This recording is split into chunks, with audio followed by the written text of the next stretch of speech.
let's have somebody go inside here and check it out for us. Just open the door here.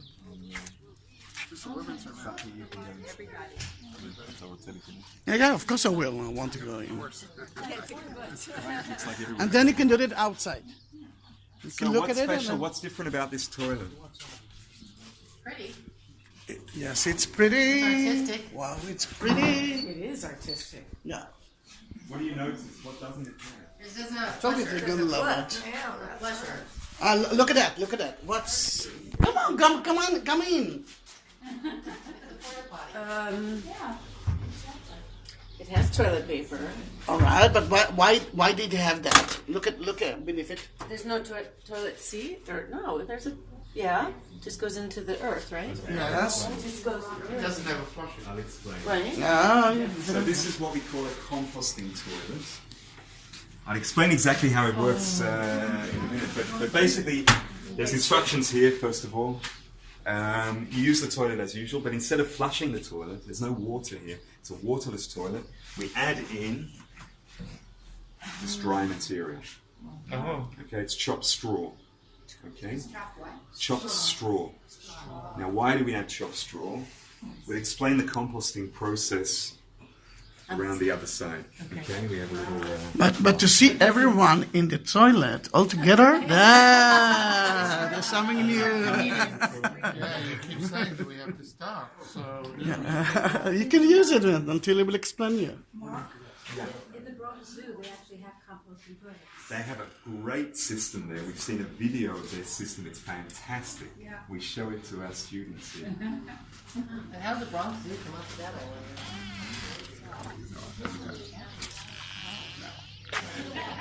I'm locking you guys in. Tell them, give them at least 1 minute because they're still in a state of shock.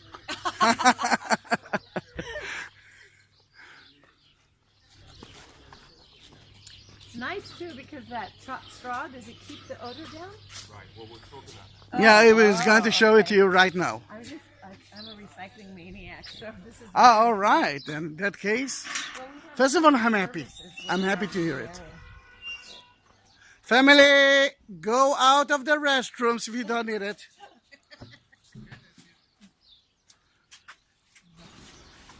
Oh, I love the khaki classroom. I love it. That's an international word, right? Yes. Oh, no, then we will now, see it. Now, I just want to make the point that if there is any kind of, if you notice a little bit of a smell here, it's not because of the toilets. We have a water issue here, which just demonstrates why sometimes not having a water system is much better than having a water system in this particular case. But first of all, I wanted to look at this picture here. Now, when we started on this process of trying to create a more sustainable basis for the community,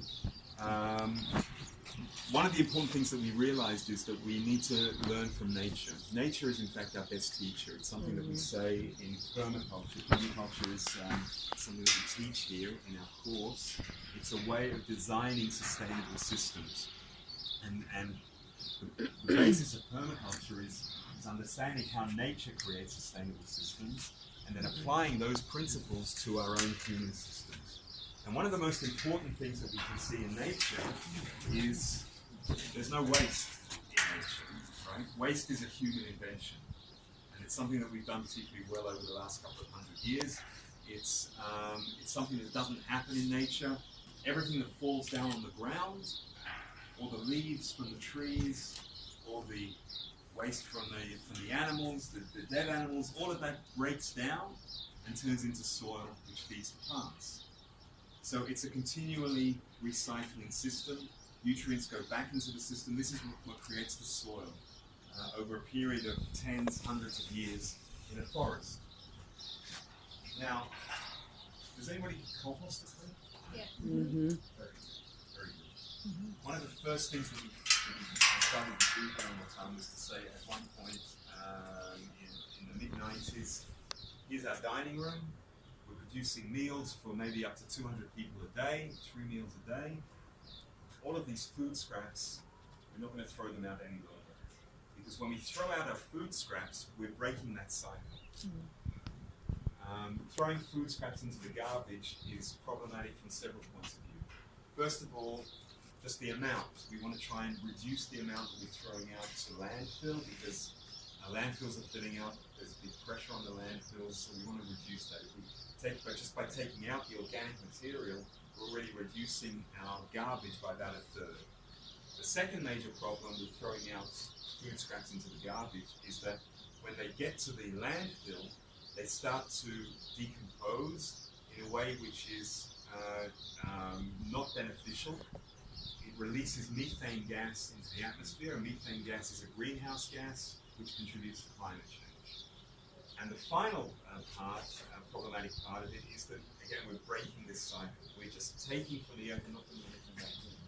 So gradually we're eroding, we're degrading the soil, we're having to use chemical fertilizers in order to produce the food that we use, instead of recycling our nutrients back into the soil, which is a very easy thing to do with compost.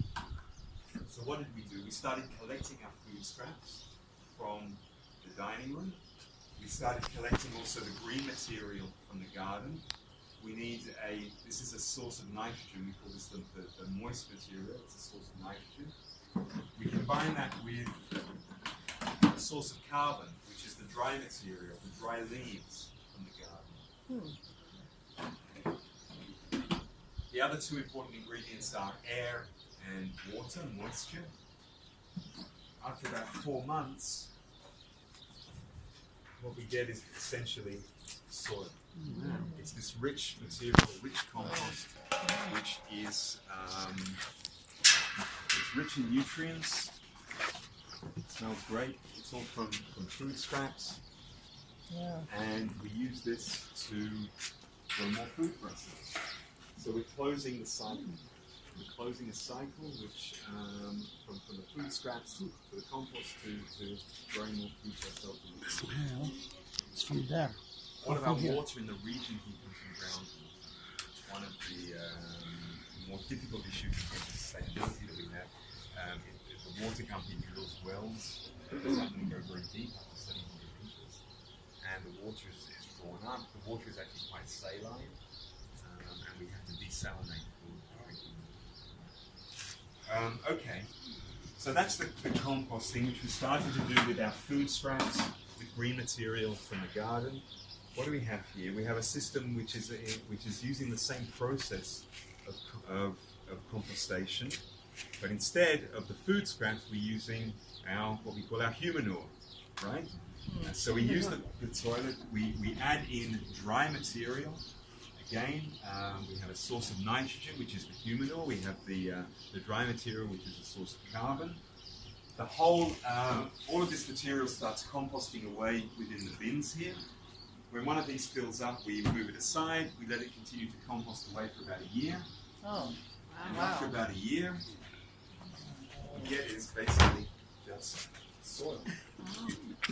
So boring, So just this soil, is huh? dry material went wet and human manure. Kaki! Wow. And This is what we get. It's just That's basically incredible. Soil. Now, because this is a public facility, we don't put this on our gardens to grow food with it. We don't want people to be worried about what they're eating in the tea house, etc. Although in theory you probably could do it if you were doing it at home. However, what we do is enrich the soil around the trees, and it's completely fine. And so essentially what's happening here is it's a pasteurization process, because the composting process produces a lot of heat. The heat basically kills off any pathogens that are in the human body, and what we're left with is completely clean and with no remnants of what we've got before. do you have it in each apartment or only here? We have, the houses that we have here on Lotan were built Before? 30 years ago, 35 years ago, before we started any of this process. Today, what we do have is we have a campus for our students that have a same system, and we're starting to think about how we might plan ecological neighborhoods. There may be some people that want that. They may start thinking about putting in a composting toilet. We'll see what happens. Did you have a desalination plant? We have a small desalination plant, which is